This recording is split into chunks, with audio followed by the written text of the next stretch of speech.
Selamat pagi saudara-saudari yang dikasihi Kristus. Mari kita mengawali hari baru dengan mendengarkan firman Tuhan yang diambil dari Injil Lukas bab 10 ayat 1 sampai dengan 9. Tuhan bersamamu.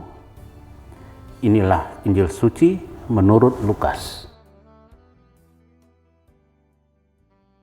Pada suatu hari Tuhan menunjuk 70 murid, lalu mengutus mereka berdua-dua mendahulinya ke setiap kota dan tempat yang hendak dikunjunginya.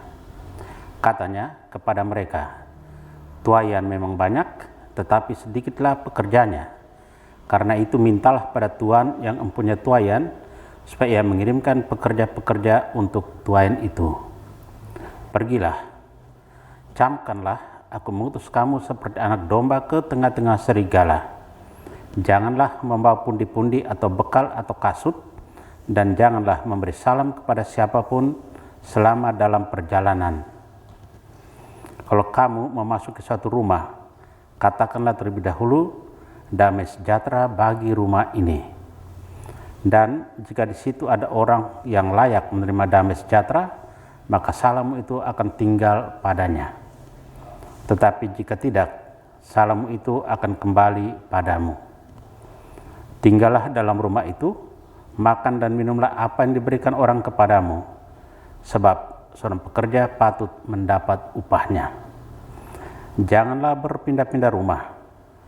Jika kamu masuk ke dalam sebuah kota dan kamu diterima di situ, makanlah apa yang dihidangkan kepadamu, dan sembuhkanlah orang-orang sakit yang ada di situ, dan katakanlah kepada mereka, kerajaan Allah sudah dekat padamu." Demikianlah sabda Tuhan. Saudara-saudari yang dikasihi Kristus, tema yang akan kita renungkan hari ini, pergi untuk diutus. Setiap murid Yesus dipanggil untuk suatu tugas khusus. Lukas yang pestanya kita rayakan hari ini dipanggil untuk menemani Paulus. Sebagai teman, Lukas mendampingi Paulus saat Paulus membutuhkan dukungan. Selain itu, secara istimewa, Lukas dipanggil untuk menulis Injil. Melalui tulisan-tulisannya, Lukas diutus untuk mewartakan Kristus yang bangkit. Kesanggupan Lukas memikul tugas pelayanan itu bersumber dari apa yang ditulisnya sendiri. Bisa jadi sebagai sebuah tanggapan atas sabda Yesus hari ini, tuaian memang banyak, tetapi pekerja sedikit. Karena itu, mintalah kepada Tuhan yang mempunyai tuaian, supaya ia mengirim pekerja ke tuaian itu. Lukas tidak sekedar menulis apa yang dikatakan Yesus, tapi turut menghidupi kata-kata itu dengan ambil bagian dalam pekerjaan Tuhan. Injil berkisah bagaimana Yesus mengutus 70 murid berdua-dua untuk mewartakan kerajaan Allah sudah dekat dan menyembuhkan orang sakit. Menarik bahwa Yesus mengutus mereka berdua-dua, bukan sendiri-sendiri. Yesus mengutus mereka berdua-dua supaya mereka saling membantu dan saling melengkapi kekurangan yang lain, sehingga pelayanan yang mereka lakukan dapat berhasil dengan baik.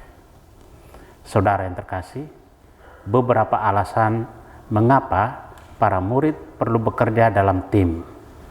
Pertama, bekerja dalam tim akan meringankan dan mempercepat pelayanan. Kedua, bekerja dalam tim akan mendatangkan hasil yang lebih maksimal. Ketiga, bekerja dalam tim membuat orang kuat saat menghadapi kesulitan dan tantangan dalam pelayanan karena ditanggung bersama-sama. Amin. Marilah kita berdoa. Tuhan, pagi ini kembali kami naikkan syukur dalam doa dan permohonan. Terima kasih sudah menjaga kami saat tidur maupun bangun. Terima kasih untuk udara sejuk dan segar pagi ini. Tuhan, kami hendak beraktivitas, kami mohon tuntunan dan pemeliharaan-Mu. Jauhkanlah kami dari yang jahat dan berilah kami kekuatan dan kesehatan.